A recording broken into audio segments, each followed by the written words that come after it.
31 আগষ্টলৈকে বানপীড়িতই কৰিব পাৰিব ঋণৰ বাবে আবেদন আৰু বৰ্তমানলৈকে 1712 গৰাকীৰ আবেদন মৰেটৰিয়ামৰ বাবে প্ৰায় 2 লাখ টকাৰ লোন আছে।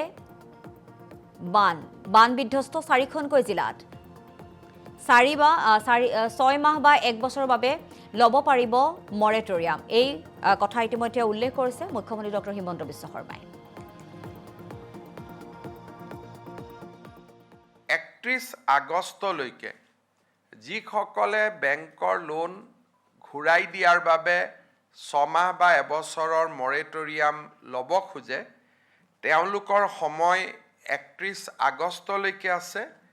এই পৰ্যন্ত 1712 গৰাকী ব্যক্তি আবেদন কৰিছে যদিও প্ৰায় 2 লাখ লোন 4খন জিলাত আছে। অৱশ্যে প্ৰতিগৰাকীয়ে বানাক্ৰান্ত নহয়, তথাপিতো মই ভাবোঁ যে ই আৰু বেছি বঢ়াৰ সম্ভাৱনা আছে আৰু এই ক্ষেত্ৰত মই 4খন জিলাৰ ৰাইজক, বিশেষকৈ বানাক্ৰান্ত ৰাইজক বেংক মৰেটৰিয়ামৰ কাৰণে আবেদন কৰিবলৈ আহ্বান জনাম। ৰাইজক আহ্বান জনাম যে আপোনালোকে যাতে নিজৰ বীমাৰ ধনৰাশি আপোনালোকে ক্লেইম কৰে, বীমাৰ ধনৰাশি আপোনালোকে বিচাৰি নিজৰ বীমা কোম্পানীৰ লগত আপোনালোকে যেন যোগাযোগ কৰে।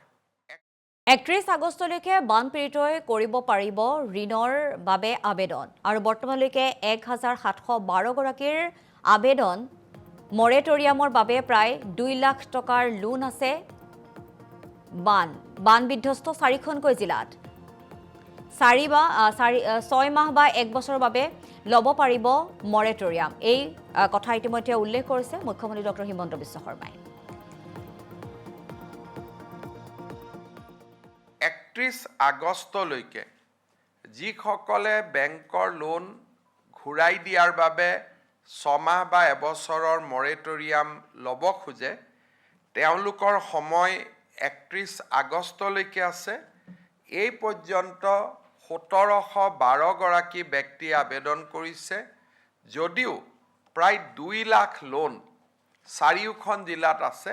অৱশ্যে প্ৰতিগৰাকীয়ে বানাক্ৰান্ত নহয়, তথাপিতো মই ভাবোঁ যে ই আৰু বেছি বঢ়াৰ সম্ভাৱনা আছে আৰু এই ক্ষেত্ৰত মই 4খন জিলাৰ ৰাইজক, বিশেষকৈ বানাক্ৰান্ত ৰাইজক বেংক মৰেটৰিয়ামৰ কাৰণে আবেদন কৰিবলৈ আহ্বান জনাম। ৰাইজক আহ্বান জনাম যে আপোনালোকে যাতে নিজৰ বীমাৰ ধনৰাশি আপোনালোকে ক্লেইম কৰে, বীমাৰ ধনৰাশি আপোনালোকে বিচাৰি নিজৰ বীমা কোম্পানীৰ লগত আপোনালোকে যেন যোগাযোগ কৰে।